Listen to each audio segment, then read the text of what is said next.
చీకటి నిశ్శబ్దంలో ప్రపంచమంతా నిద్రిస్తున్న వేళ మన కనుపాపల ముందు ఒక మాయాలోకం తెరుచుకుంటుంది. ఆ లోకంలో మనల్ని వదిలి వెళ్లిన మన పెద్దలు, మన రక్త సంబంధికులు ఒక్కసారిగా ప్రత్యక్షమైతే ఆ అనుభూతే వేరు. కాని ఆ పితృదేవతలు కలలోకి వచ్చి కన్నీరు మున్నీరుగా విలపిస్తుంటే ఆ దృశ్యం మన గుండెలను పిండేస్తుంది కదా. ఓ ఆత్మ బంధువులారా, ఇలా చనిపోయినవారు కలలో ఏడుస్తూ కనిపిస్తే దాన్ని ఏదో ఒక సామాన్యమైన కల అని కొట్టిపరేయకండి. అది మీ జీవితంలో సంభవించబోయే ఒక పెను ప్రమాదానికి సంకేతం కావచ్చు, లేదా ఆత్మరూపంలో ఉన్న మీ పూర్వీకులు పడుతున్న ఆవేదనకు ప్రతిరూపం కావచ్చు.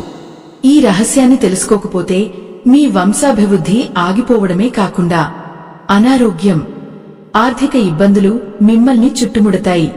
ఈ అమూల్యమైన జ్ఞానాన్ని సగంలోనే వదిలేయకండి, ఎందుకంటే అసంపూర్ణ జ్ఞానం ఎప్పుడూ ప్రమాదకరం. ఆ పితృదేవతల ఆత్మ శాంతించాలన్నా, మీ ఇంట మళ్లీ సుఖశాంతులు వెళ్లి విరియాలన్నా ఈ సందేశాన్ని ఎక్కడా ఆపకుండా చివరి వరకు అత్యంత శ్రద్ధతో ఆలకించండి. అప్పుడే ఆ దైవం అనుగ్రహం, మీ పెద్దల ఆశీస్సులు మీకు పూర్తిగా అందుతాయి. పితృదేవతలు అంటే కేవలం మనల్ని వదిలి వెళ్లినవారు మాత్రమే కాదు, మన అస్తిత్వానికి మూలకారకులు. మన రక్తంలో, మన అణువణువులో వారి అంశ ఉంటుంది. గరుడ పురాణం ప్రకారం మనిషి మరణించిన తర్వాత ఆత్మ ప్రయాణం అనేక లోకాల గుండా సాగుతుంది. అందులో పితృలోకం ఒకటి. మనకు ఆ లోకానికి మధ్య ఒక కనిపించని బంధం ఎప్పుడూ ఉంటుంది. మిత్రులారా, మనం చేసే కొన్ని పనులు మన పెద్దలకు ఆనందాన్ని ఇస్తే, మరికొన్ని పనులు వారిని శోక సముద్రంలో ముంచేస్తాయి. చనిపోయినవారు కలలోకి వచ్చి ఏడుస్తున్నారంటే వారు ఇంకా ఏదో ఒక పాశంతో ఈ భూమిపై బంధించబడి ఉన్నారని అర్థం. వారి కోరికలు తీరకపోయినా, లేదా వారి సంతానం ధర్మ మార్గాన్ని తప్పినా వారు ఆవేదనతో కన్నీరు కారుస్తారు. ఆత్మ బంధువులారా, కలలో వారు కనిపించిన తీరును బట్టి మనకు రాబోయే కష్టాలను అంచనా వేయవచ్చు. ఒకవేళ మీ తల్లిదండ్రులు కలలోకి వచ్చి మౌనంగా ఏడుస్తుంటే అది మీ కుటుంబంలో రాబోయే మనస్పర్ధలకు సంకేతం. వారు ఏదో చెప్పాలని ప్రయత్నిస్తూ చెప్పలేక విలపిస్తుంటే మీపై ఉన్న పితృ దోషం తీవ్రంగా ఉందని గ్రహించాలి. మన పూర్వీకులు కలలో కనిపిస్తే భయపడాల్సిన పని లేదు, కాని వారు ఏడుస్తూ కనిపిస్తే మాత్రం వెంటనే మేల్కోవాలి. గరుడ పురాణంలో శ్రీమన్నారాయణుడు పక్షిరాజు గరుత్మంతుడికి ఒక అద్భుతమైన విషయాన్ని వివరించాడు. ఎవరైతే తమ పితృదేవతలను నిర్లక్ష్యం చేస్తారో వారికి పుత్ర సంతానం కలగడంలో ఆటంకాలు ఎదురవుతాయి. ఇంట్లో నిరంతరం కలహాలు మొదలవుతాయి. ధైర్యంగా వినండి. మీరు ఒకవేళ గత కొద్ది రోజులుగా అనారోగ్యంతో బాధపడుతుంటే, లేదా ఎంత సంపాదించినా చేతిలో రూపాయి నిలవకపోతే, ఒకసారి మీ కలలోకి వచ్చిన ఆ దృశ్యాలను గుర్తు తెచ్చుకోండి. వారు ఆకలితో ఏడుస్తున్నారా, లేక దిక్కుతోచని స్థితిలో ఏడుస్తున్నారా అనేది గమనించాలి. వారు ఏడుస్తున్నారంటే వారికి అందాల్సిన పిండ ప్రదానాలు, తర్పణాలు సరిగ్గా అందడం లేదని అర్థం. ఓ భక్తులారా, ఈ పితృదోషం అనేది ఒక శాపం లాంటిది కాదు, అది ఒక బాధ్యత. మనం మన బాధ్యతను మరచినప్పుడు ఆత్మరూపంలో ఉన్నవారు మనల్ని హెచ్చరించడానికి ఇలా కలలోకి వస్తారు. వారు కన్నీరు కారుస్తున్నారంటే ఆ కన్నీటి చుక్క మన వంశాన్ని దహించివేస్తుంది. అందుకే దీనికి తక్షణమే పరిహారం చేయాలి, లేదంటే ఆ అనర్థం మీ ఇంటి గుమ్మం వరకు చేరుతుంది. మరి ఈ స్థితి నుండి వారిని ఎలా విముక్తం చేయాలి? అసలు వారు ఏడుస్తూ కనిపించినప్పుడు మనం చేయాల్సిన మొదటి పని ఏంటి? గరుడ పురాణం ప్రకారం మనకు అందుబాటులో ఉన్న ఆ మోక్ష మార్గాలు ఏమిటో ఇప్పుడు లోతుగా తెలుసుకుందాం. ఈ విషయాలు వింటున్నప్పుడు మీ మనసుని ఆ పితృదేవతల మీద లగ్నం చేయండి. వారిని హృదయపూర్వకగా క్షమించమని వేడుకోండి. ఆత్మ బంధువులారా, ఆ పితృదేవతలు కన్నీరు కారుస్తున్నారంటే అది కేవలం వారి బాధ మాత్రమే కాదు, మన నిర్లక్ష్యానికి అది ఒక నిలువుటద్దం. గరుడ పురాణం అనే మహాగ్రంథం ఈ రహస్యాలను అత్యంత స్పష్టంగా వివరిస్తోంది. మనిషి ప్రాణం విడిచిన తర్వాత ఆ జీవుడు తన కర్మల ఫలితంగా ప్రేత రూపం దాలుస్తాడు. ఆ ప్రేత రూపం నుండి పితృ దేవతగా మారాలంటే మనం చేసే శ్రాద్ధ కర్మలు, పిండ ప్రదానాలు ఆ ఆత్మకు శక్తిని ఇస్తాయి. ఒకవేళ ఆ కర్మలు సరిగ్గా జరగకపోయినా, లేదా మన పితృదేవతలు ఆకలి దప్పులతో అలమటిస్తున్నా, వారు తమ గోడును వెళ్లబోసుకోవడానికి మన కలలోకి వస్తారు. భక్తులారా, ఈ సత్యాన్ని గమనించండి. పితృదేవతలు కలలో ఏడుస్తున్నారంటే వారు ఇంకా ఆ ప్రేతలోకంలోనే చిక్కుకుపోయి నరక యాతన అనుభవిస్తున్నారని అర్థం. వారు పడే ఆ బాధను భరించలేక తమ కన్న బిడ్డలు, మనుమలు తమను ఉద్ధరిస్తారని ఆశతో మన ముందుకు వస్తారు. వారు కన్నీరు కారుస్తూ కనిపిస్తే మీ ఇంట్లో ఉన్న పితృదోషం వల్ల మీ అభ్యున్నతికి ఆటంకాలు కలుగుతాయని ప్రకృతి మీకు ఇస్తున్న హెచ్చరిక. ఈ కన్నీటి వెనుక ఉన్న ఆవేదనను మనం అర్థం చేసుకోకపోతే ఆ దోషం వంశపారంపర్యంగా కొనసాగి రాబోయే తరాలను కూడా పట్టి పీడిస్తుంది. శ్రీమన్నారాయణుడు గరుత్మంతుడితో ఒక అద్భుతమైన మాట చెప్పాడు. భూలోకంలో ఉన్న తన వారసులు ఎప్పుడైతే ధర్మాన్ని విస్మరిస్తారో, పెద్దలను పూజించడం మానేస్తారో, అప్పుడు పితృదేవతలు శోకతప్త హృదయంతో విలపిస్తారు. ఆ కన్నీరు భూమిపై పడితే అది ఆ కుటుంబానికి అరిష్టంగా మారుతుంది. అందుకే వారు కలలో కనిపించినప్పుడు ఆ దృశ్యాన్ని తేలికగా తీసుకోకూడదు. వారు ఏడుస్తున్నారంటే ఆత్మకు శాంతి లభించలేదని, వారు ఇంకా ఏదో కోరికతో, లేదా మనం చేసే ఏదో తప్పు వల్ల మనస్తాపానికి గురవుతున్నారని గమనించాలి. ఓ దైవ సంబంధికులారా, పితృదేవతలు కలలో ఏడుస్తూ కనిపించడానికి ప్రధాన కారణం పితృ యుణం తీర్చుకోకపోవడమే. పుట్టిన ప్రతి మనిషికి దేవరుణం, యుషి యుణంతో పాటు పితృ యుణం కూడా ఉంటుంది. మనం ఈ భూమి మీదకు రావడానికి కారణమైన వారిని, వారు మరణించిన తర్వాత కూడా స్మరించుకోవడం మన ధర్మం. మహాలయ పక్షాల్లోగాని, వారి తిథుల నాడుగాని తర్పణాలు ఇవ్వకపోతే వారు పరలోకంలో ఆకలితో అలమటిస్తారు. ఆకలి బాధ భరించలేక వారు ఏడుస్తూ మన కలలో ప్రత్యక్షమే తమ ఆవేదనను తెలియజేస్తారు. మరికొన్ని సందర్భాల్లో మన ఇంట్లో జరిగే అశుభ కార్యాలు లేదా మనం చేసే అధర్మ పనుల వల్ల కూడా పితృదేవతలు దుంహకిస్తారు. మన వంశ గౌరవానికి భంగం కలిగే పనులు చేసినప్పుడు వారు పితృలోకంలో ఉండి కూడా మన పరిస్థితిని చూసి కన్నీరు కారుస్తారు. ఆ కన్నీరే మనకు కలల రూపంలో కనిపిస్తుంది. ఇది కేవలం ఒక హెచ్చరిక మాత్రమే కాదు, మనల్ని సరైన మార్గంలో పెట్టడానికి వారు చేసే ఒక ప్రయత్నం. ఈ విషయాన్ని గ్రహించి మనం వెంటనే ప్రాయశ్చిత్తం చేసుకోకపోతే మన జీవితంలో ఆర్థికపరమైన చిక్కులు, అనారోగ్య సమస్యలు అకస్మాత్తుగా దాడి చేస్తాయి. ఆత్మ బంధువులారా, గరుడ పురాణం ప్రకారం పితృదోషం ఉన్నవారి ఇంట్లో శుభ కార్యాలు జరగడం కష్టమవుతుంది. పెళ్లిళ్లు ఆలస్యం కావడం, సంతానం కలగకపోవడం, లేదా పుట్టిన పిల్లలు అనారోగ్యంతో ఉండటం వంటివి పితృదేవతల ఆగ్రహానికి లేదా వారి ఆవేదనకు సంకేతాలు. వారు కలలో ఏడుస్తున్నారంటే మనం ఆ దోష పరిహారం కోసం తక్షణమే చర్యలు చేపట్టాలని అర్థం. వారి ఆత్మకు మోక్షం లభించేలా మనం చేసే చిన్న పని కూడా వారికి కొండంత అండగా నిలుస్తుంది. ఆ రహస్యాలను తెలుసుకోవడం ప్రతి ఒక్కరి కనీస బాధ్యత. చనిపోయిన వారు కలలో ఏడుస్తూ కనిపించినప్పుడు చాలామంది భయంతో వణికిపోతారు. కాని భయం కంటే భక్తి, బాధ్యత ముఖ్యం. వారు ఏడుస్తున్నారంటే వారు మన సహాయం కోరుతున్నారని అర్థం. మనం ఇచ్చే ఒక్క దోసెడు నీరు, ఒక పిడికెడు అన్నం వారి ఆకలిని తీర్చి వారి ఆత్మకు శాంతిని కలిగిస్తుంది. ఆ శాంతి కలిగినప్పుడు వారి కళ్లలో ఆనందం కనిపిస్తుంది. కాని కన్నీరు కనిపిస్తోందంటే ఆత్మ ఇంకా ఎక్కడో అంధకారంలో మగ్గిపోతోందని గ్రహించాలి. ఆ అంధకారం నుండి వారిని వెలుగులోకి తీసుకువచ్చే మార్గం మన చేతుల్లోనే ఉంది. భక్తులారా, ఈ లోకంలో మనం సంపాదించే ఆస్తుపాస్తులు ఏవీ మన వెంట రావు.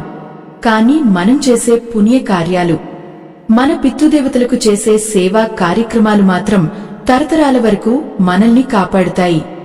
గరుడ పురాణంలో చెప్పబడిన విధి విధానాలను అనుసరించి పితృదేవతలను ప్రసన్నం చేసుకోవడం ద్వారా మనం ఎదుర్కొంటున్న అనేక సమస్యల నుండి విముక్తి పొందవచ్చు. ఆ పరిహారాలు ఏమిటి? ఆ మోక్ష మార్గం ఎలా సాగుతుంది అనేది తెలుసుకునే ముందు మన మనసుని నిర్మలంగా ఉంచుకోవాలి. పితృదేవతలు కలలో కనిపించిన ఆ క్షణం నుండి మనలో ఒక పరివర్తన రావాలి. అది మనల్ని మనం సరిదిద్దుకోవడానికి దైవం ఇచ్చిన ఒక అవకాశం. ఆత్మస్వరూపులైన మన పెద్దలు మన మేలు కోరి మనల్ని హెచ్చరిస్తున్నారు. ఆ హెచ్చరికను గమనించి మనం ధర్మబద్ధంగా నడుచుకుంటే ఆ కన్నీరు ఆగిపోయి వారి ఆశీస్సులు మనపై కురుస్తాయి. ఆ ఆశీస్సుల బలం ముందు ఏ శక్తి నిలబడలేదు.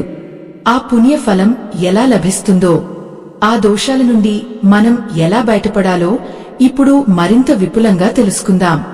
ఆత్మ బంధువులారా, ఆ పితృదేవతలు కన్నీరు కారుస్తున్నారంటే ఆ కన్నీటి వెనుక ఎంతో వేదన దాగి ఉంది. గరుడ పురాణంలో శ్రీకృష్ణ పరమాత్మ వివరించినట్లుగా చనిపోయిన ప్రతి జీవుడు వెంటనే మరో జన్మ ఎత్తడు. కొన్ని ఆత్మలు తమ కర్మఫలాల వల్ల వందల ఏళ్లపాటు పితృలోకంలో వేచి ఉండాల్సి వస్తుంది.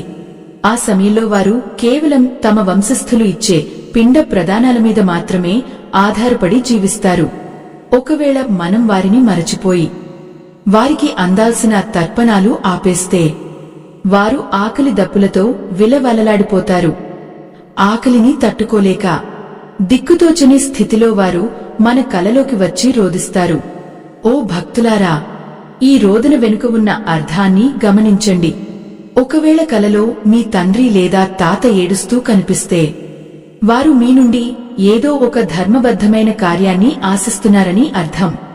బహుశా వారు చనిపోయే ముందు నెరవేరని కోరిక ఏదైనా ఉండవచ్చు, లేదా వారి ఆస్తిపాస్తుల విషయంలో కుటుంబ సభ్యుల మధ్య జరుగుతున్న గొడవలు వారిని క్షోభకు గురిచేస్తూ ఉండవచ్చు. పితృదేవతలు ఎప్పుడూ తమ వంశం అభివృద్ధి చెందాలని కోరుకుంటారు. కాని ఆ వంశంలో ఉన్నవారు అధర్మ మార్గంలో నడుస్తున్నప్పుడు వారు ఆత్మరూపంలో ఉండి ఏమీ చేయలేక కేవలం కన్నీరు మాత్రమే కార్చగలరు. ఆత్మ బంధువులారా, గరుడ పురాణం ప్రకారం పితృదేవతలు 3 రూపాల్లో ఉంటారు. వసు, రుద్ర, ఆదిత్య రూపాలుగా వారు మనల్ని రక్షిస్తూ ఉంటారు. మనం చేసే ప్రతి మంచి పని వారికి సంతోషాన్ని ఇస్తుంది. మనం చేసే ప్రతి తప్పు వారిని బాధిస్తుంది. కలలో వారు విలపిస్తున్నారంటే మీ ఇంట్లో ఉన్న పితృదోషం వల్ల మీ సంతానానికి ముప్పు పొంచి ఉందని వారు మిమ్మల్ని హెచ్చరిస్తున్నారు. సంతానం కలగకపోవడం లేదా కలిగిన వారు అనారోగ్యం పాలవ్వడం వంటివి ఈ దోషానికి ప్రధాన లక్షణాలు. వారు కన్నీరు కారుస్తున్నారంటే మీ వంశవృక్షం ఎండిపోతోందని వారు ఆవేదన చెందుతున్నారని అర్థం. దైవ సంబంధికులారా, పితృదేవతలు కలలో ఏడుస్తున్నప్పుడు వారి వస్త్రధారణను కూడా గమనించాలి. ఒకవేళ వారు మాసిన బట్టలతో చెదిరిన జుట్టుతో కనిపిస్తూ ఏడుస్తుంటే ఆత్మ అత్యంత దయనీయమైన స్థితిలో ఉందని గ్రహించాలి. వారు ఆ ప్రేతలోకంలో ఉన్న అంధకారం నుండి బయటపడలేక మీ సహాయం కోసం ఎదురుచూస్తున్నారు. మనం చేసే నారాయణ బలి లేదా గయశ్రాద్ధం వంటి పనులు ఆత్మకు విముక్తిని కలిగిస్తాయి. ఈ పనులు చేయనంత వరకు ఆ ఆత్మకు శాంతి లభించదు. అప్పటి వరకు వారు మన కలలోకి వచ్చి తమ బాధను తెలియజేస్తూనే ఉంటారు. ఓ పుణ్యాత్ములారా, మరికొన్నిసార్లు చనిపోయిన వారు కలలో ఏడుస్తూ వచ్చి మనల్ని గట్టిగా పట్టుకోవడం లేదా మన చేయి పట్టుకుని లాగడం వంటివి చేస్తూ ఉంటారు. ఇది రాబోయే పెద్ద ప్రమాదానికి సూచన. కుటుంబంలో ఎవరికైనా ప్రాణాపాయం ఉన్నప్పుడు లేదా ఏదైనా పెద్ద అనారోగ్యం సంభవించబోతున్నప్పుడు ముందుగానే హెచ్చరించడానికి వారు అలా కనిపిస్తారు. వారి కన్నీరు మనల్ని మేల్కొలపడానికి ప్రకృతి ఇచ్చే ఒక సంకేతం. ఆ సమయంలో మనం భయపడిపోకుండా ఆ పితృదేవతల పేరు మీద దాన ధర్మాలు చేయడం వల్ల ఆ గండం నుండి బయటపడవచ్చు. భక్తులారా, పితృదేవతలు కలలో ఏడుస్తున్నారంటే అది కేవలం మీ పైన కోపంతో కాదు, మీ మీద ఉన్న ఆప్యాయతతోనే వారు అలా చేస్తారు. ఒక తల్లి తన బిడ్డ తప్పు చేస్తున్నప్పుడు ఎలాగైతే కన్నీరు పెట్టుకుంటుందో, మన పితృదేవతలు కూడా మన భవిష్యత్తును తలచుకుని భయపడి ఏడుస్తారు. వారి కన్నీటిని తుడిచే శక్తి కేవలం మన చేతుల్లోనే ఉంది. మనం చేసే తర్పణం, మనం పెట్టే అన్నం వారి ఆకలిని తీర్చి వారిని తృప్తిపరుస్తాయి. ఆ తృప్తి కలిగినప్పుడు ఆ ఆత్మ ఆశీర్వచనంగా మారి మన ఇల్లంతా మంగళప్రదంగా మారుతుంది. ఆత్మ బంధువులారా, మనం ప్రతిరోజు పూజలు చేస్తాం, గుడులకు వెళ్తాం. కాని మన ఇంట్లోనే ఉన్న పితృదేవతల ఆత్మలను విస్మరిస్తాం. గరుడ పురాణంలో ఒక మాట ఉంది, దేవతా పూజ కంటే పితృ పూజ మిన్న అని. ఎందుకంటే దేవుడు మనకు వరాన్ని ఇస్తాడో లేదో కాని పితృదేవతలు మాత్రం మన రక్తంలోనే ఉండి మనల్ని నిరంతరం కాపాడుతుంటారు. అటువంటి వారు ఏడుస్తున్నారంటే మనం ఎంతటి అపరాధం చేస్తున్నామో ఒకసారి ఆలోచించండి. వారి ఆత్మ శాంతించకపోతే మనం ఎన్ని పూజలు చేసినా, ఎన్ని నోములు నోచినా ఫలితం దక్కదు. ఈ సత్యాన్ని గ్రహించి పితృదేవతలు కలలో కనిపించిన మరుక్షణమే మనం ప్రాయశ్చిత్త మార్గంలో పయనించాలి.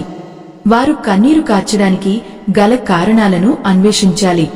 ఒకవేళ మీకు వారి తిథి తెలియకపోయినా, లేదా వారికి చేయాల్సిన కర్మలు మర్చిపోయినా, అమావాస్య రోజున చేసే పితృతర్పణం ఆత్మలకు గొప్ప ఊరటను ఇస్తుంది. ఈ మార్గం గురించి, వారు కోరుకునే ఆ మోక్షం గురించి తెలుసుకోవడం మనందరి బాధ్యత. ఆత్మలకు శాంతి చేకూర్చే ఆ రహస్య పరిహారాలను ఇప్పుడు మనం తెలుసుకుందాం. ఆత్మ బంధువులారా, ఆ పితృదేవతలు కలలో విలపిస్తున్నారంటే వారు ఒక అంధకార బంధురమైన దారిలో చిక్కుకుపోయారని మనం గుర్తించాలి. గరుడ పురాణం ప్రకారం మరణం తర్వాత జీవుడు వైతరణి నదిని దాటాల్సి ఉంటుంది.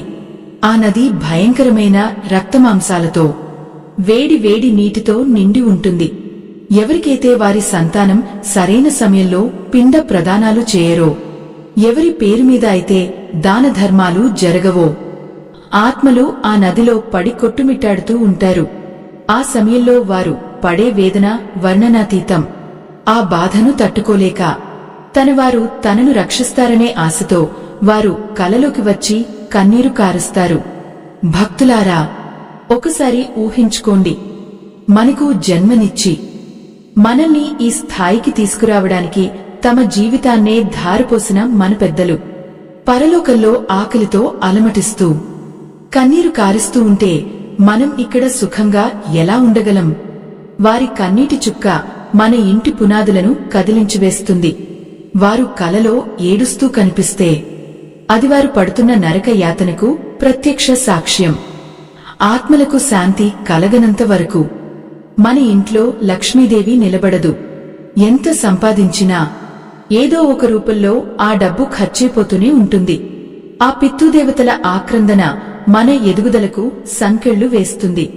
దైవ సంబంధికులారా, ఇక్కడ ఒక కీలకమైన విషయాన్ని మనం గమనించాలి. పితృదేవతలు ఏడవడం అంటే కేవలం వారి ఆకలి గురించి మాత్రమే కాదు, మన వంశంలో జరగబోయే విపత్తుల గురించి కూడా వారు ఆందోళన చెందుతుంటారు. ఒకవేళ మీ ఇంట్లో ఎవరికైనా తీవ్రమైన అనారోగ్యం కలగబోతున్నా, లేదా ప్రాణగండం పొంచి ఉన్నా, ఆత్మరూపంలో ఉన్న మీ పెద్దలకు అది ముందే తెలుస్తుంది. వారు మిమ్మల్ని హెచ్చరించడానికి, ఆ ప్రమాదం నుండి కాపాడమని దైవాన్ని వేడుకుంటూ కన్నీరు కారుస్తారు. వారి కన్నీరు మనల్ని మేల్కొలిపే ఒక దివ్యోషధం వంటిది. ఈ సత్యాన్ని గ్రహించి మనం తక్షణమే ధర్మ మార్గంలో పయనించాలి. ఈ ఆధ్యాత్మిక ప్రయాణంలో మనం ఒక విషయాన్ని గుర్తుంచుకోవాలి. ఆ పితృదేవతల ఆత్మశాంతి కోసం, ధర్మాన్ని నిలబెట్టడం కోసం మనం నిరంతరం శ్రమిస్తూనే ఉండాలి. భక్తులారా, ఈ సమయంలో ఒక ముఖ్యమైన విన్నపం. మన ఈ ధర్మ యజ్ఞానికి మీ వంతు సహాయం చేయడానికి వీడియో చివర్లో ఇవ్వబడిన స్కానర్ ద్వారా మీ శక్తి మేరకు విరాళం అందించండి. మీరు అందించే ఆ చిన్న సహాయం ఎంతో మందికి ఆధ్యాత్మిక జ్ఞానాన్ని పంచడానికి, పితృదేవతల ఆత్మ శాంతి కోసం చేసే కార్యక్రమాలకు ఎంతో ఉపయోగపడుతుంది. ఇది కూడా ఒక రకమైన పుణ్య కార్యమే అని గ్రహించండి. ఆ దైవ కార్యంలో పాలుపంచుకోవడం వల్ల మీ పితృదేవతల ఆత్మకు కూడా ఎంతో తృప్తి కలుగుతుంది. ఆత్మ బంధువులారా, గరుడ పురాణంలో చెప్పబడినట్లుగా పితృదేవతలు తృప్తి చెందితేనే దేవతలు ప్రసన్నులవుతారు. మన ఇంట్లో ఉండే దేవుడి గది కంటే మన పితృదేవతలు ఉండే దక్షిణ దిశ అత్యంత ప్రభావవంతమైనది. వారు ఏడుస్తున్నారంటే ఆ దిశ నుండి అశుభ వాయువులు మన ఇంట్లోకి ప్రవేశిస్తున్నాయని అర్థం. దీనివల్ల ఇంట్లో ఉన్నవారికి మానసిక ప్రశాంతత కరువవుతుంది. చిన్న చిన్న విషయాలకే గొడవలు జరగడం, భార్యాభర్తల మధ్య విభేదాలు రావడం వంటివి జరుగుతాయి. ఇవన్నీ ఆ పితృదేవతల కన్నీటి ఫలితమే. ఆ కన్నీటిని తుడవాలంటే మనం వారిని హృదయపూర్వకగా స్మరించుకోవాలి. ఓ పుణ్యాత్ములారా, మరికొన్ని సందర్భాల్లో కలలో చనిపోయినవారు ఏడుస్తూ మనల్ని ఏదో అడుగుతున్నట్లు కనిపిస్తారు. బహుశా వారు జీవించి ఉన్నప్పుడు ఎవరికైనా ఏదైనా మాట ఇచ్చి ఉండవచ్చు, లేదా ఏదైనా మొక్కుబడి తీర్చుకోలేక పోయి ఉండవచ్చు. ఆ బాకీలు వారిని ఆ పరలోకంలో ప్రశాంతంగా ఉండనివ్వవు. అందుకే వారు తమ వారసుల ద్వారా ఆ కోరికను తీర్చుకోవాలని ఆశిస్తారు. వారు ఏడుస్తూ కనిపిస్తున్నారంటే ఆ అసంపూర్ణ కార్యాలను పూర్తి చేయమని వారు మనల్ని వేడుకుంటున్నారని గ్రహించాలి. ఆ బాధ్యతను మనం స్వీకరించినప్పుడే ఆత్మకు విముక్తి లభిస్తుంది. భక్తులారా, పితృదేవతలు కలలో కనిపించినప్పుడు వారు ఏడుస్తున్న తీరును బట్టి మనం చేసే పరిహారాలు కూడా మారుతూ ఉంటాయి. ఒకవేళ వారు ఆకలితో ఏడుస్తుంటే అన్నదానం చేయాలి. వారు వస్త్రాలు లేక ఏడుస్తుంటే వస్త్రదానం చేయాలి. అసలు వారు ఎందుకు ఏడుస్తున్నారో తెలియని పరిస్థితిలో ఉంటే గరుడ పురాణ పారాయణం చేయడం అత్యుత్తమమైన మార్గం. ఆ పవిత్ర గ్రంథంలోని శ్లోకాలు వింటే ఆ ఆత్మలకు ఎక్కడలేని శాంతి కలుగుతుంది. వారి పాపాలన్నీ పటపంచలే. వారు వైకుంఠ ప్రాప్తిని పొందుతారు. ఆ మోక్ష మార్గం వైపు వారు అడుగులు వేస్తున్నప్పుడు వారి కళ్లలో కన్నీరు ఆగిపోయి చిరునవ్వు విరుస్తుంది. ఓ ఆత్మ బంధువులారా, మన పెద్దలు మనకోసం ఎన్నో కష్టాలు పడ్డారు. ఇప్పుడు వారు ఆత్మరూపంలో ఉండి బాధపడుతుంటే మనం చూస్తూ ఊరుకోకూడదు. వారు కలలో ఏడుస్తూ కనిపించిన మరుక్షణమే మనం అప్రమత్తం అవ్వాలి. ఆ ప్రమాదాన్ని పసిగట్టి దానికి తగిన శాంతి క్రియలు చేయాలి. అప్పుడే మన జీవితం సుఖమయం అవుతుంది. లేదంటే ఆ పితృదోషం మనల్ని నీడలా వెంటాడుతూనే ఉంటుంది. మరి ఆ పరిహారాలు ఏమిటి? ఏ సమయంలో వాటిని ఆచరించాలి? గరుడ పురాణం సూచించిన ఆ అద్భుతమైన మార్గాలను ఇప్పుడు మనం క్షుణ్ణంగా తెలుసుకుందాం. ఆత్మ బంధువులారా, మన వంశ వృక్షానికి మన పెద్దలే వేర్లు. మనం కేవలం కొమ్మలం మాత్రమే. వేర్లకు నీరు అందనప్పుడు కొమ్మలు ఎలాగైతే ఎండిపోయి కళావిహీనంగా మారిపోతాయో, పితృదేవతలు అశాంతితో ఉన్నప్పుడు మన జీవితాలు కూడా అలాగే కష్టాల కడలిలో మునిగిపోతాయి. గరుడ పురాణం చెబుతున్న పరమ సత్యం ఏమిటంటే, చనిపోయిన వారు కలలో ఏడుస్తున్నారంటే వారు ఆకలి దప్పులతో అలమటిస్తూ తమ వంశం నుండి విముక్తి కోసం ఎదురుచూస్తున్నారని అర్థం. ఆ కన్నీటి ధారలు మన ఇంటి గుమ్మం దాటి లోపలికి వస్తే అది ఆర్థిక వినాశనానికి దారితీస్తుంది. ఓ భక్తులారా, పితృదోషం అనేది ఒక అదృశ్య సంకెళ్ల వంటిది. ఇది ఉన్న ఇంట్లో ఎన్ని ఐశ్వర్యాలు ఉన్నా మనశ్శాంతి మాత్రం అస్సలు ఉండదు. కలలో మన పెద్దలు విలపిస్తుంటే మన ఇంట్లో లక్ష్మీదేవి నిలబడటానికి ఏమాత్రం ఇష్టపడదు. ఎందుకంటే ఎక్కడైతే పితృదేవతలు అవమానించబడతారో, ఎక్కడైతే వారి ఆత్మలు రోదిస్తాయో అక్కడ దేవతలు నివసించరు. వారు కలలో ఏడుస్తూ కనిపిస్తే వెంటనే అప్రమత్తమే. ఆ దోష పరిహారం కోసం మనస్ఫూర్తిగా ప్రయత్నించాలి. లేదంటే ఆ కష్టాలు ఒకదాని తర్వాత ఒకటి వచ్చి మనల్ని ఉక్కిరిబిక్కిరి చేస్తాయి. గరుడ పురాణంలో ప్రేతఖండం అనే ఒక ప్రత్యేక విభాగం ఉంటుంది. అందులో ప్రేతలోకంలో ఆత్మలు పడే బాధలు అత్యంత విపులంగా వర్ణించబడ్డాయి. కొందరు ఆత్మలు తమ బంధువుల మీద ఉన్న మమకారంతో లేదా తీరని కోరికలతో వెనక్కి వస్తుంటారు. కాని వారు భౌతిక రూపంలో లేనందున మనతో నేరుగా మాట్లాడలేరు. అందుకే కలల ద్వారా, ముఖ్యంగా ఏడుపు ద్వారా తమ బాధను వ్యక్తపరుస్తారు. వారు ఏడుస్తున్నారంటే వారు ఇంకా యమపురిలో రకరకాల శిక్షలు అనుభవిస్తున్నారని, ఆ శిక్షల నుండి తప్పించడానికి మనకు శక్తి ఉందని వారు గుర్తు చేస్తున్నారు. మనం చేసేదాన ధర్మాలు వారికి ఆ లోకంలో ఒక రక్షణ కవచంలా మారుతాయి. ఆత్మ బంధువులారా, ఈ పితృ దోషం వల్ల కలిగే మరొక పెద్ద ప్రమాదం ఏమిటంటే, ఇంట్లో ఉన్న మంగళకరమైన శక్తి క్రమంగా తగ్గిపోవడం. శుభ కార్యాలు అనుకున్న సమయానికి జరగవు. సంబంధాలు కుదిరినట్టే కుదిరి అకస్మాత్తుగా విచ్ఛిన్నం అవుతాయి. ఇవన్నీ ఆ పితృదేవతల అసంతృప్తికి నిదర్శనాలు. వారు కలలో ఏడుస్తూ మనల్ని చూస్తూ మౌనంగా వెనక్కి వెళ్లిపోతున్నారంటే వారు మనమీద ఆశలు వదులుకుంటున్నారని అర్థం. ఇది వంశానికి చాలా ప్రమాదకరమైన పరిస్థితి. అటువంటి సమయంలో మనం మౌనంగా కూర్చోకూడదు. ఆ ఆత్మలకు శాంతి కలిగించే దిశగా వెంటనే అడుగులు వేయాలి. ఓ పుణ్యాత్ములారా, మరి దీనికి తక్షణ పరిహారం ఏమిటి అని మీరు ఆలోచిస్తున్నారా? గరుడ పురాణం సూచించిన అత్యంత సులభమైన మరియు అత్యంత శక్తివంతమైన మార్గం ఒకటి ఉంది. పితృదేవతలు కలలో ఏడుస్తూ కనిపిస్తే వెంటనే మీరు చేయాల్సిన మొదటి పని ఏమిటంటే, ఒక రాగి పాత్రలో శుద్ధమైన నీటిని తీసుకుని అందులో కొన్ని నల్ల నువ్వులను కలపాలి.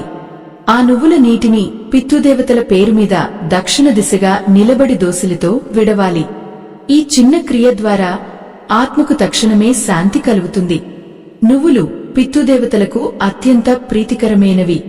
అవి ఆ ఆత్మకు శక్తినిచ్చి అంధకారం నుండి వెలుగులోకి నడిపిస్తాయి.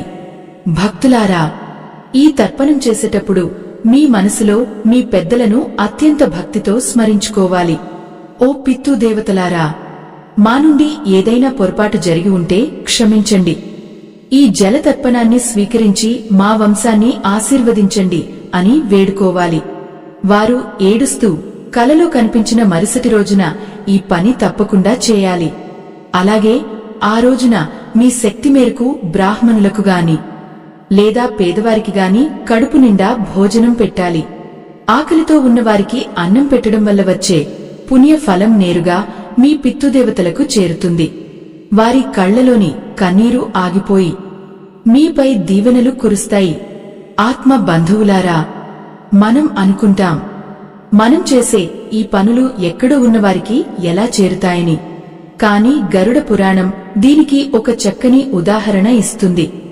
దూడ 100 ఆవుల మధ్య ఉన్నా కూడా తన తల్లిని ఎలాగైతే ఖచ్చితంగా గుర్తుపడుతుందో, మనం చేసేదాన ధర్మాలు కూడా ఎన్ని లోకాలు దాటినా ఆత్మను వెతుక్కుంటూ వెళ్తాయి. మనం ఇక్కడ ఇచ్చే అన్నం అక్కడ వారికి అమృతంగా మారుతుంది. మనం ఇక్కడ విడిచే నీరు అక్కడ వారి ఆకలి దప్పులను పూర్తిగా తీరుస్తుంది. అందుకే పితృదేవతలు ఏడుస్తున్నప్పుడు నిర్లక్ష్యం చేయకుండా వారికి అందాల్సిన తృప్తిని అందించాలి. దైవ సంబంధికులారా, పితృదోషం పూర్తిగా తొలగిపోవాలంటే అమావాస్య తిథిని ఎప్పుడూ మర్చిపోకూడదు.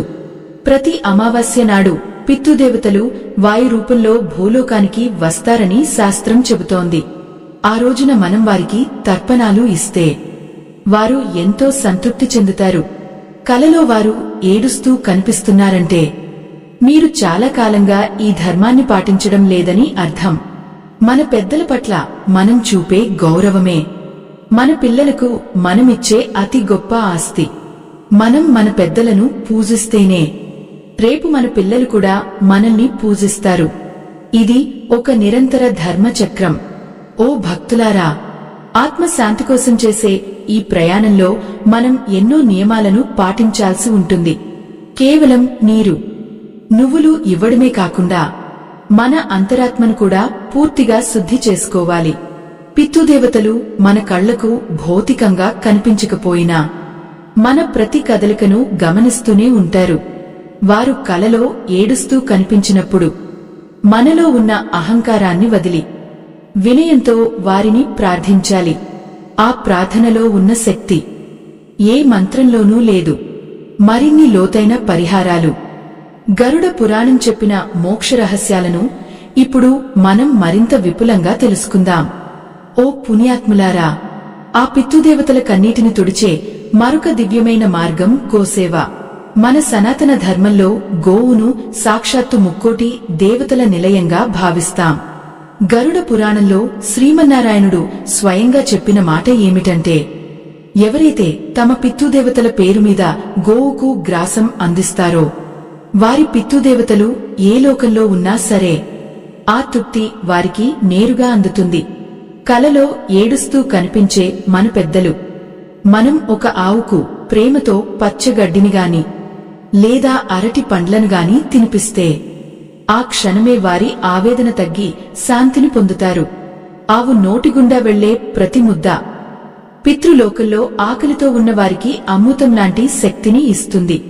ఆత్మ బంధువులారా, పితృదేవతలు కలలో రోదిస్తున్నారంటే వారి ఆత్మ అపరిశుద్ధమైన స్థితిలో ఉండి ఉండవచ్చు. దీనికి విరుగుడుగా గరుడ పురాణ పారాయణంతో పాటు నారాయణ నామస్మరణ ఎంతో అవసరం.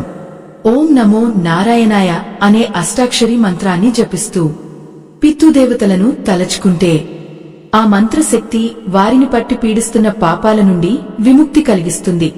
పితృదేవతలు కలలో ఏడుస్తున్నప్పుడు అది కేవలం వారి బాధ మాత్రమే కాదు, మన భవిష్యత్తు మీద వారికి ఉన్న ఆందోళన అని గుర్తుంచుకోండి. వారు రోదిస్తూ కనిపిస్తే వెంటనే ఆ రోజు సాయంత్రం మీ ఇంటి ఆవరణలో దక్షిణ దిశగా ఒక నువ్వుల నూనె దీపాన్ని వెలిగించండి. ఆ దీపపు వెలుగు వారి ఆత్మకు దారి చూపుతుంది.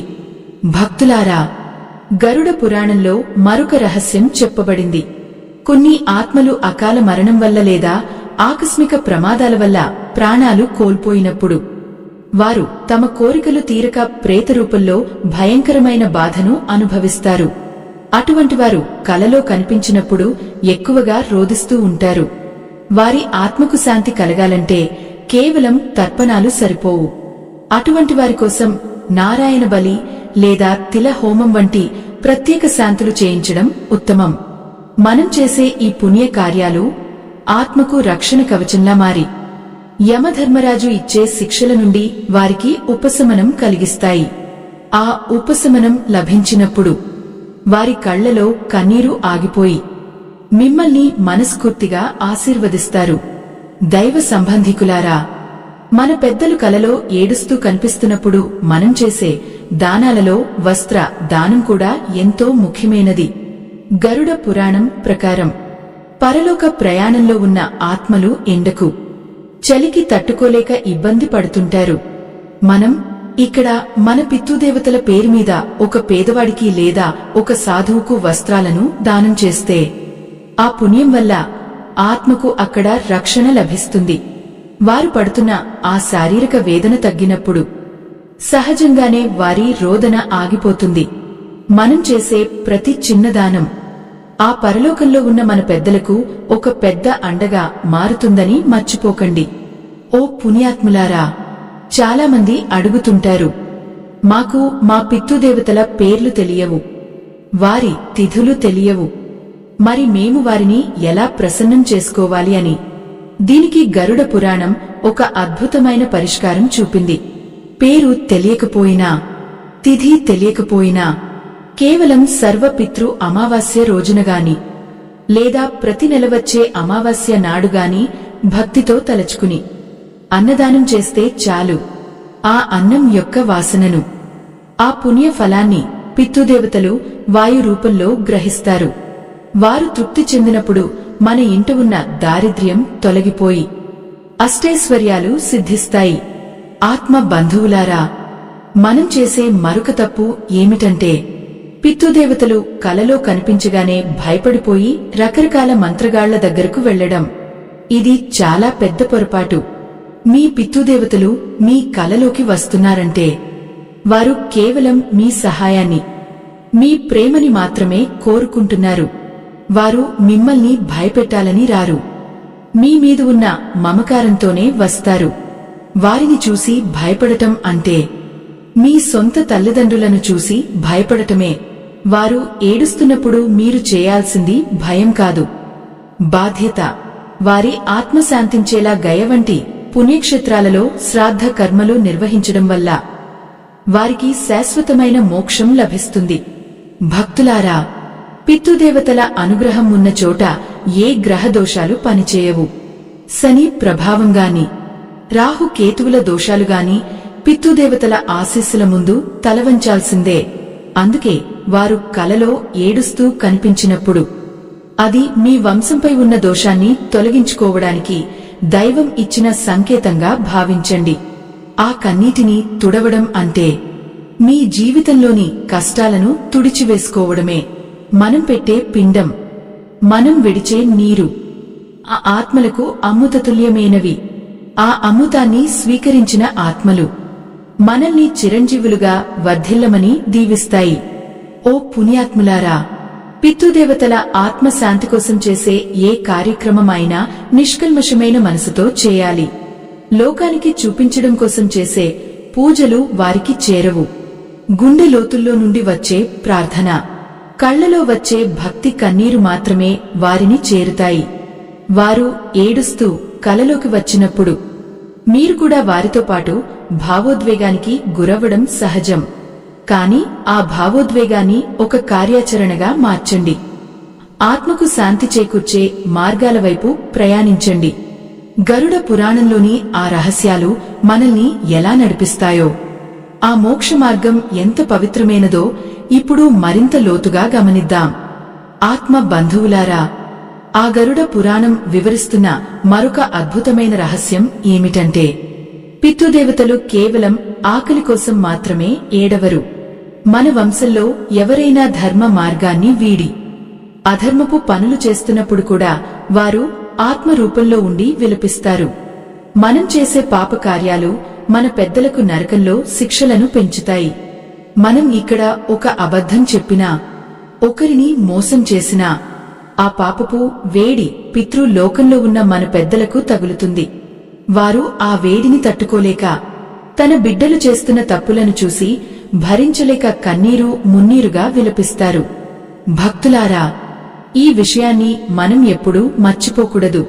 మన ప్రవర్తన మన పితృదేవతల గౌరవానికి ప్రతీక. ఒకవేళ మీ కలలో మీ తల్లిదండ్రులు ఏడుస్తూ కనిపిస్తే ఒక్కసారి మీ మనసుని ప్రశ్నించుకోండి. మీరు ఎవరికైనా అన్యాయం చేస్తున్నారా? మీ వల్ల ఎవరైనా కన్నీరు పెడుతున్నారా అని ఆలోచించండి. ఒకవేళ మీరు చేస్తున్న పొరపాటు వల్ల ఎవరైనా బాధపడుతుంటే ఆ బాధ పితృదేవతలను చేరుతుంది. వారు కలలో ఏడుస్తూ కనిపించి మిమ్మల్ని హెచ్చరిస్తున్నారు అంటే మీరు వెంటనే మీ ప్రవర్తనను మార్చుకోవాలని అర్థం. దైవ సంబంధికులారా, పితృదేవతల ఆత్మశాంతి కోసం గరుడ పురాణంలో చెప్పబడిన మరొక శక్తివంతమైన మార్గం భగవద్గీత పారాయణం. ముఖ్యంగా భగవద్గీతలోని 7వ అధ్యాయం లేదా 8వ అధ్యాయాన్ని పారాయణం చేసి ఆ పుణ్య ఫలాన్ని మీ పితృదేవతలకు ధారపోస్తే వారు ఎంతటి భయంకరమైన నరకంలో ఉన్నా సరే వెంటనే వారికి విముక్తి లభిస్తుంది. ఆ పవిత్ర శ్లోకాల ధ్వని పితృలోకానికి చేరుకున్నప్పుడు అక్కడ ఉన్న అంధకారం తొలగిపోయి ఒక దివ్యమైన వెలుగు ప్రసరిస్తుంది. ఆ వెలుగులో మీ పెద్దల ఆత్మలు శాంతిని పొంది వారి కన్నీరు ఆగిపోతుంది. ఓ పుణ్యాత్ములారా, పితృదేవతలు కలలో ఏడుస్తున్నప్పుడు మన ఇంటి చుట్టుపక్కల ఉన్న జీవరాశులను కూడా మనం గమనించాలి. ముఖ్యంగా కాకిని మన పితృదేవతల స్వరూపంగా భావిస్తాం. ఒకవేళ మీకు అటువంటి కలలు వస్తుంటే ప్రతిరోజు ఉదయం మీరు భోజనం చేసే ముందు ఒక చిన్న ముద్దను కాకులకు ఆహారంగా పెట్టండి. ఆ కాకి ఆ ఆహారాన్ని స్వీకరిస్తే మీ పితృదేవతలు తృప్తి చెందినట్లే.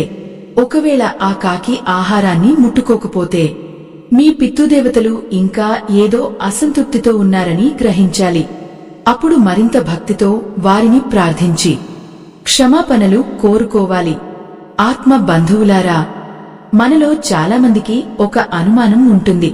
పితృదేవతలు కలలో ఏడుస్తూ కనిపిస్తే ఏదైనా దోషం జరుగుతుందా అని. అవును, అది ఒక హెచ్చరిక మాత్రమే కాదు, మన ఇంటిపై ఉన్న రక్షణ కవచం బలహీనపడుతోందని చెప్పడానికి అదొక సూచన. వారు ఏడుస్తున్నారంటే మన ఇంటికి దిష్టి తగిలిందని లేదా నెగిటివ్ ఎనర్జీ ప్రవేశించిందని కూడా అర్థం కావచ్చు.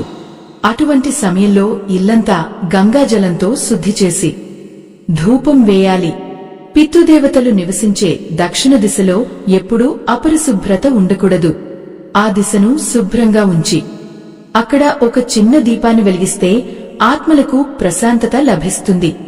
భక్తులారా, గరుడ పురాణం చెబుతున్న సత్యం ఏమిటంటే, ఎవరైతే తమ పెద్దలను గౌరవించి వారు మరణించిన తర్వాత కూడా వారి జ్ఞాపకాలను పుణ్య కార్యాల రూపంలో సజీవంగా ఉంచుతారో వారికి ఈ లోకంలో తిరుగుండదు.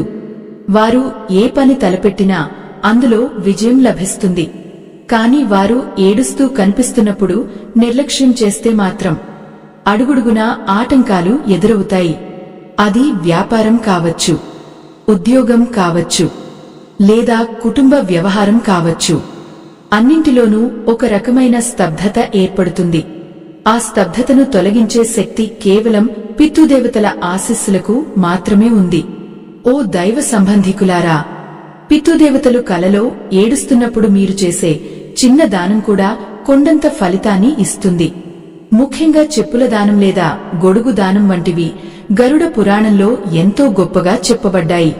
పరలోక మార్గంలో ఆత్మలు ప్రయాణించేటప్పుడు తారు రోడ్డులాంటి వేడి నేలమీద నిప్పులు కురిసే ఎండలో ప్రయాణించాల్సి ఉంటుందట.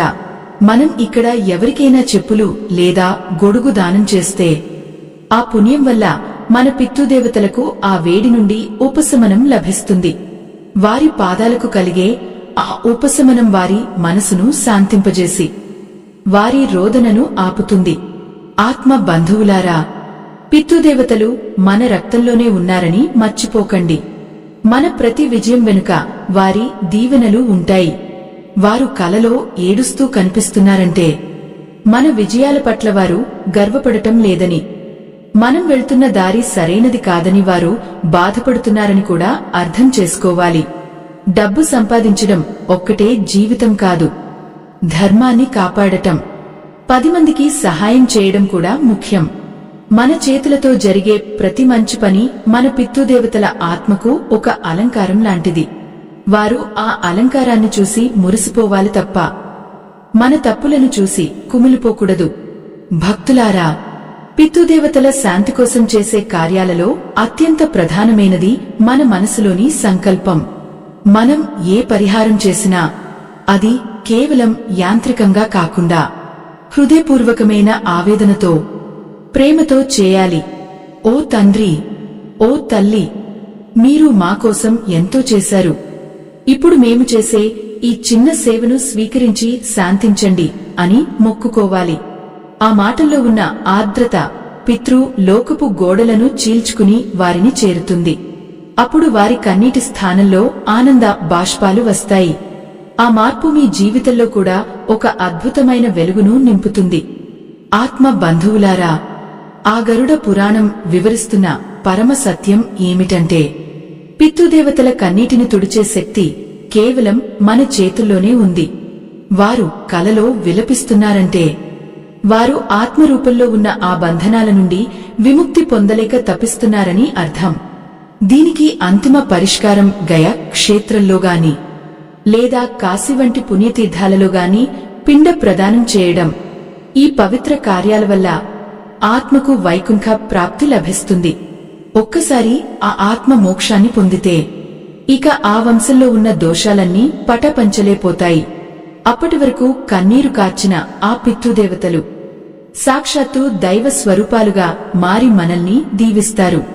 ఓ భక్తులారా, ఒకవేళ మీరు అంత దూరం వెళ్లలేని స్థితిలో ఉంటే మీ గ్రామంలో ఉన్న శివాలయంలోగాని లేదా విష్ణు ఆలయంలోగాని పితృశాంతి పూజలు నిర్వహించండి. చనిపోయిన వారు కలలో ఏడుస్తూ కనిపించిన మరుసటి రోజున సూర్యోదయానికి ముందే స్నానం ఆచరించి దక్షిణ దిశగా ఒక నువ్వుల నూనె దీపాన్ని వెలిగించండి. ఆ దీపం ముందు కూర్చుని గరుడ పురాణంలోని 10వ అధ్యాయాన్ని భక్తితో పారాయణం చేయండి. ఆ శ్లోకాలలో ఉన్న దివ్యశక్తి ఆ ఆత్మను ఆవరించి ఉన్న చీకటిని తొలగించి వారికి వెలుగువైపు దారి చూపిస్తుంది. ఆ వెలుగు చూసినప్పుడు ఆత్మకు ఎక్కడలేని ప్రశాంతత లభిస్తుంది. దైవ సంబంధికులారా, పితృదేవతలు తృప్తి చెందడానికి మరొక అద్భుతమైన మార్గం మన ఇంట్లో ఉండే తులసి కోట దగ్గర ప్రార్థించడం. తులసి దళాలు పితృదేవతలకు ఎంతో ప్రీతికరమైనవి. తులసి నీటిని పితృదేవతల పేరుమీద విడిచిపెట్టడం వల్ల వారు అంతులేని తృప్తిని పొందుతారు. ఒకవేళ మీ కలలో వారు ఏడుస్తూ మిమ్మల్ని గట్టిగా కోగిలించుకుంటున్నట్లు అనిపిస్తే అది వారు మీ నుండి రక్షణ కోరుతున్నారని అర్థం. అటువంటప్పుడు మీరు భయపడకుండా, ఓ పితృదేవతలారా, నేనున్నాను, మీ ఆత్మశాంతి కోసం నేను ధర్మ కార్యాలు చేస్తాను అని మనసులో మాటివ్వండి. ఆ మాట వింటేనే ఆత్మకు సగం ఆకలి తీరిపోతుంది. ఆత్మ బంధువులారా, మన పెద్దల ఆత్మశాంతి కోసం చేసే ఈ ప్రయత్నాలలో కుటుంబ సభ్యులందరి సహకారం ఎంతో ముఖ్యం. ఇంటి పెద్దలు ఏడుస్తూ కనిపిస్తున్నారంటే ఆ ఇంట్లో ఐకమత్యం లేదని వారు బాధపడుతున్నారని కూడా అర్థం. అందుకే తగాదాలు మానుకుని అందరూ కలిసి మెలిసి ఉండటం వల్ల ఆ పితృదేవతలు ఎంతో ఆనందిస్తారు. గరుడ పురాణం చెబుతున్నట్లుగా వంశాభివృద్ధికి మూలం పితృదేవతల చిరునవ్వు. ఆ చిరునవ్వు మీ ఇంట్లో ఉండాలంటే మీరు నిరంతరం ధర్మ మార్గంలో పయనించాలి. అనాథలకు, లేనివారికి సహాయం చేయడం ద్వారా వచ్చే పుణ్యం నేరుగా మీ పెద్దల ఖాతాలో చేరుతుంది. ఓ పుణ్యాత్ములారా, ఈ మంచి మాటలు వినే ముందు ఒక చిన్న విన్నపం. ఈ ఆధ్యాత్మిక జ్ఞానాన్ని లోకమంతటా విస్తరింపజేయడానికి మా ఈ ధర్మ యజ్ఞానికి మీ వంతు సహకారం అందించండి. వీడియో చివర్లో ఇవ్వబడిన స్కానర్ ద్వారా మీ శక్తి మేరకు విరాళం అందజేయండి. మీరు అందించే ఆ చిన్న సహాయం ఎంతో మందికి మార్గదర్శకంగా మారుతుంది. ఇది కూడా ఒక రకమైన పితృ సేవ అని భావించండి. ఎందుకంటే మంచిని పంచడం వల్ల వచ్చే పుణ్య ఫలం ఎప్పుడూ వృధా పోదు. మీ పితృదేవతల ఆత్మశాంతి కోసం ఈ పుణ్యకార్యంలో మీరు కూడా భాగస్వాములు అవ్వండి. చివరగా, ఆత్మ బంధువులారా, పితృదేవతలు కలలో ఏడుస్తున్నప్పుడు మీరు చేయాల్సిన ముఖ్యమైన పని మీ మనసుని నిబ్బరంగా ఉంచుకోవడం. వారు కన్నీరు కారుస్తున్నారంటే అది మీమీద ఉన్న కోపం కాదు, మీమీద ఉన్న అమితమైన ఆపేక్ష. మనకోసం కష్టపడిన ఆ ప్రాణాలు ఇప్పుడు ఆత్మరూపంలో ఉన్నప్పుడు వారిని గౌరవించుకోవడం మన కనీస బాధ్యత. గరుడ పురాణంలో చెప్పబడిన ఈ సూత్రాలను పాటించి మీ పెద్దల ఆశీస్సులు పొందండి. అమావాస్య తిథిని నిర్లక్ష్యం చేయకండి. ప్రతి నెల వచ్చే అమావాస్య నాడు పితృదేవతలను తలుచుకుని వారికి కృతజ్ఞతలు తెలుపుకోండి. ఓ భక్తులారా, ఈ ఆధ్యాత్మిక ప్రయాణంలో మీరు ఒంటరివారు కాదు. ఆ దైవం, మీ పితృదేవతలు ఎప్పుడూ మీ వెంటే ఉంటారు. వారు కలలో ఏడుస్తూ కనిపించినా, రోదిస్తున్నా అది మిమ్మల్ని సరైన దారిలోకి తీసుకురావడానికి వారు చేస్తున్న ప్రయత్నం మాత్రమే. ఆ కన్నీటి వెనుక ఉన్న రహస్యాన్ని తెలుసుకున్నారు కాబట్టి ఇకపై అప్రమత్తంగా ఉండండి. మీరు చేసే తర్పణాలు, మీరు పెట్టే పిండం ఆత్మలకు అమృతమే. వారికి శాశ్వతమైన మోక్షాన్ని ప్రసాదిస్తాయి. ఆ మోక్షం పొందిన ఆత్మలు మిమ్మల్ని, మీ పిల్లలను నూరేళ్లపాటు చల్లగా చూస్తాయి. భక్తులారా, ఈ జ్ఞానాన్ని ఇక్కడితో ఆపకండి. మీతో పాటు మీ తోటివారికి కూడా ఈ విషయాలను తెలియజేయండి. పితృదేవతల శాంతి కోసం చేసే ఏ కార్యమైనా లోక కళ్యాణానికే దారితీస్తుంది. ఈ గరుడ పురాణ రహస్యాలు మీ జీవితంలో ఒక గొప్ప మార్పును తీసుకువస్తాయని నేను నమ్ముతున్నాను. ఆ శ్రీమన్నారాయణుడు మీ అందరికీ సుఖశాంతులను, మీ పితృదేవతలకు విముక్తిని కలిగించాలని మనస్ఫూర్తిగా కోరుకుంటున్నాను. పితృదేవతల ఆశీస్సులు మీకు సదా తోడే ఉండుగాక.